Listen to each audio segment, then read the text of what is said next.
Hello to all, स्वागत है आपका इस यूट्यूब चैनल के अंदर। आज हम बात करेंगे डायलेक्सिया के प्रॉब्लम के बारे में जो बच्चों को होती है। डायलेक्सिया एक ऐसी प्रॉब्लम होती है जो बच्चों को होने के साथ साथ उनमें कई तरीके के आपको चेंजेस दिखेंगे। उनके पढ़ने लिखने की जो प्रॉब्लम होती है वो बढ़ जाती है, वो कमज़ोर हो जाते हैं। और न्यूरो डाइवर्स भी एक होता है जो कि कहीं ना कहीं बहुत सारे बच्चों को प्रॉब्लम फेस होती है।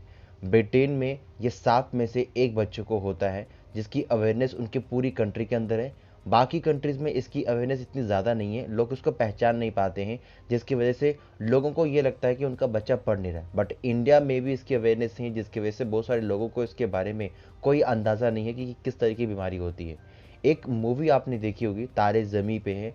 तो तारे ज़मी पे जो आपने मूवी देखी है, उस मूवी के अंदर ये अच्छे तरीके से बताया गया है कि किस तरीके से एक बच्चा जो जो कि पढ़ नहीं पा रहा, लिख नहीं पा रहा, और जब भी वो किसी शुभ शब्द को देखता है या कि जब भी किसी वर्ड को देखता है, वो वर्ड उसको रीफ्रेम होकर दिखते हैं।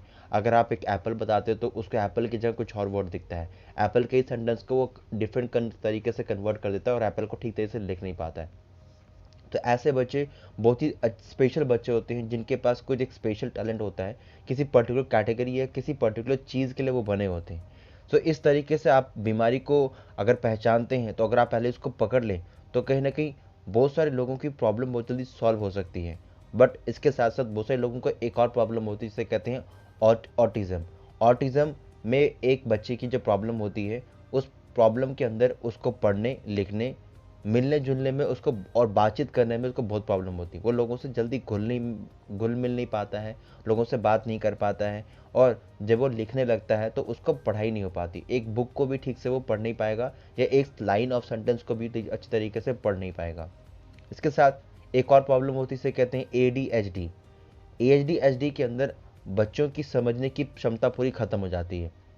वो ध्यान नहीं लगा पाते किसी चीज़ के ऊपर, किसी पर्टिकुलर स्पोर्ट्स के ऊपर, किसी पर्टिकुलर काम के ऊपर ध्यान नहीं लगा पाते।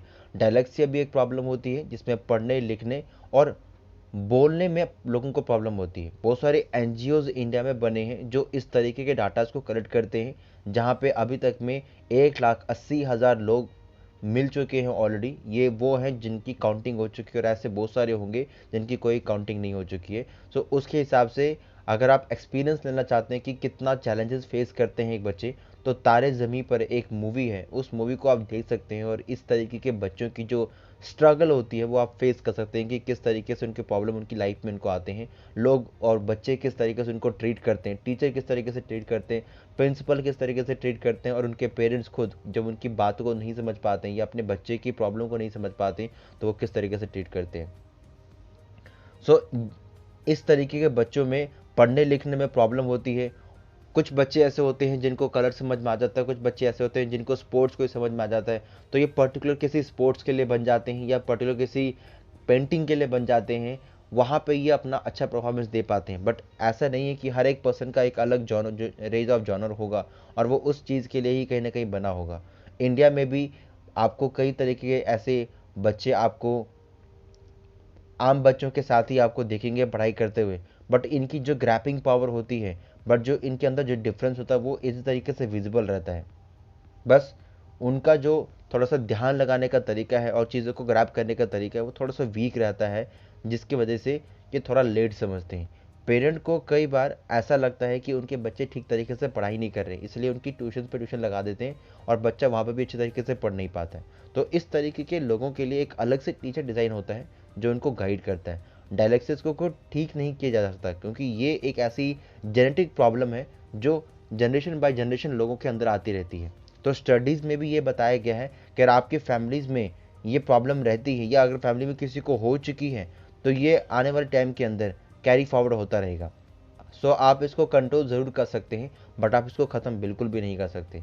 तो स्पेशल एजुकेटर, टीचर्स और पेरेंट्स की हेल्प से ये पॉसिबल है। इसके प्रभाव को आप कम कर सकते हैं, और जब आप इसके प्रभाव को कम करेंगे तो अल्टीमेटली आपका बच्चा स्वस्थ हो जाएगा और आपका बच्चा बहुत अच्छी तरीके से कुछ चीज़ों को ग्रैब करना स्टार्ट कर देगा। और एन एवरेज इनकी जो स्पीड होगी वो थोड़ा सा स्लो होगी as compared to other person class के मुकाबले।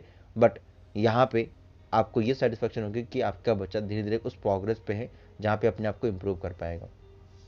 मूवी को अगर आप थोड़ा सा ध्यान से देखें तो उसमें आपको समझ आएगा कि स्पेशल एजुकेटर का रोल क्या होता है और किस तरीके से वो बच्चों की सभी प्रॉब्लम को समझता है, बच्चों से बात करके उनकी प्रॉब्लम को समझ सकता है, उसको सॉल्व भी करने में हेल्प करता है। और डायलेक्सिया की प्रॉब्लम को सॉल्व करने के लिए एक ऐसे टीचर का होना बहुत ज़्यादा ज़रूरी है। ऐसे कई तरीके के दिग्गज और फेमस सेलिब्रिटीज़ हैं या फेमस लोग हैं जो आज के डेट में अपने काम के चक्कर में काफ़ी फेमस हो चुके हैं।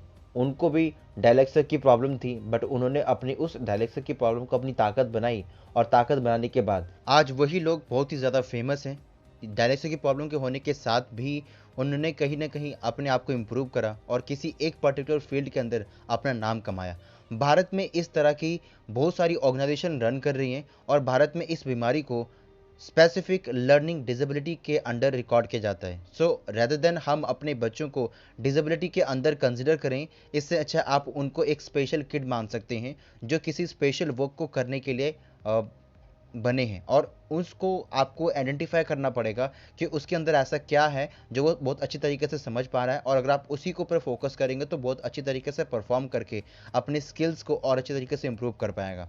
जैसे मूवी में आपने देखा कि उसकी जो पेंटिंग की स्किल्स थी वो काफ़ी ज़्यादा इंप्रूव थी, इसलिए आज के डेट के अंदर अगर वो आगे मूवी और बनाते तो अल्टीमेटली आपको ये देखने को मिलता है कि वो पर्सन कहने की एक बहुत अच्छा पेंटर बन जाता है। तो इस तरीके के लोगों के पास एक स्पेशल क्वालिटी होती है, एक स्पेशल टैलेंट होता है, जिसकी वजह से वो किसी ना किसी पर्टिकुलर फील्ड के अंदर बहुत अच्छा काम कर पाते हैं।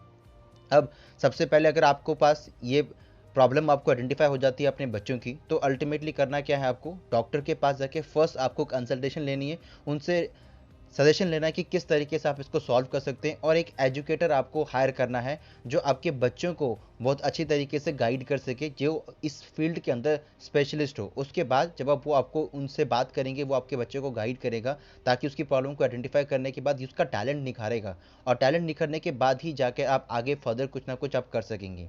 बट इसके साथ साथ अगर आप अपने बच्चों की हेल्प करना चाहते हैं तो कुछ ऐसे सप्लीमेंट्स आप यूज़ करवा सकते हैं जिनको यूज़ करके उसको काफ़ी अच्छा रिजल्ट मिल सकता है।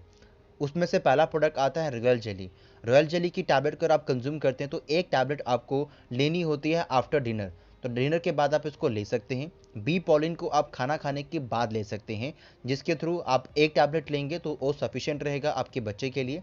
नेचर मिन की अगर बात करें तो नेचर मिन एक बहुत ही अच्छा मल्टीविटामिन सोर्स है, जिसमें आपको 3 टैबलेट, एक मॉर्निंग में, एक आफ्टरनून और एक इवनिंग में आपको कंज्यूम करनी है। विटामिन सी यानी कि फॉरएवर फोकस की अगर हम बात करें तो 3 टैबलेट आपको पर डेली लेनी होती हैं, एक आफ्टरनून, एक आपका मॉर्निंग में और एक आपका इवनिंग के अंदर। तो इन 3 टैबलेट को आपको कंज्यूम करना है। अगेन मैं आपको रिपीट कर दूं, ये टैबलेट जितनी भी आप कंज्यूम कर रहे हैं ये सब न्यूट्रिशन सप्लीमेंट्स हैं, ये कोई दवाइयाँ नहीं हैं। तो फर्स्ट आपका जो कंसल्टेशन रहना चाहिए वो डॉक्टर के पास रहना चाहिए। अगर आपका बच्चा छोटा है तो आप इस चीज़ को देने से पहले डॉक्टर से एक बार बात भी कर सकते हैं, ताकि वो डॉक्टर आपको रेकमेंड कर सके कि इसको किस तरीके से आप यूज़ करवा सकते हैं, इसके इंग्रेडिएंट और इसकी क्वालिटी को पढ़ने के बाद। सो इस तरीके से अगर आप डॉक्टर की सजेशन के थ्रू आप ले जाते हैं तो अल्टीमेटली आपका जो प्रॉब्लम आपके बच्चों को हो रहा है वो धीरे धीरे करके सॉल्व हो सकता है, क्योंकि अल्टीमेटली ये जो पूरी प्रॉब्लम है आपकी है ये कभी भी ख़त्म नहीं हो सकती, क्योंकि ये जेनेटिक बाय जेनेटिक लोगों को ट्रांसफ़र होती रहती है। सो आपके बच्चों को ये जो प्रॉब्लम है आप इसको ख़त्म नहीं कर पाएंगे, कंट्रोल कर सकते हैं कुछ कुछ हद तक, जिसके थ्रू आपका बच्चा बहुत अच्छी तरीके से अपने माइंड पावर को बूस्टअप कर पाएगा और अपने ग्रैपिंग पावर को इंक्रीज कर पाएगा, जिसके थ्रू जिसकी प्रॉब्लम है कुछ हद तक सॉल्व हो जाएगी, और आपका बच्चा बहुत अच्छी तरीके से लर्निंग एबिलिटी उसकी डेवलप हो जाएगी, बोल सकेगा, पढ़ सकेगा, समझ सकेगा और रिएक्ट कर पाएगा, लोगों से घुल मिल सकेगा। सो आई एम श्योर ये वीडियो आपको काफ़ी हेल्पफुल लगा होगा। अगर आपका बच्चा भी इस तरह की प्रॉब्लम को फेस कर रहा है, या आपके रिलेशन में कोई ऐसा कोई पर्सन है जो इस प्रॉब्लम को फेस कर रहा है, तो उनसे आप ये वीडियो शेयर कर सकते हैं ताकि वो इस वीडियो को देखने के साथ बहुत सारी इन्फॉर्मेशन ग्रैब कर सकें। इस वीडियो के अंदर इतना ही, मिलता हूँ आपको नेक्स्ट वीडियो में। Thank you so much. आप कुछ भूल रहे हो। ईमानदारी से बताना, करना है नहीं करना, करना है तो करो ना भाई, क्यों नहीं कर रहे? अच्छी बात बोली, आपको अच्छी लगी तो ऐसे थोड़ा मार दीजिए हाथ, आप थोड़ा सा मार दीजिए, क्यों कष्ट हो रहा है आपको? अगर अच्छी लगी मार दीजिए।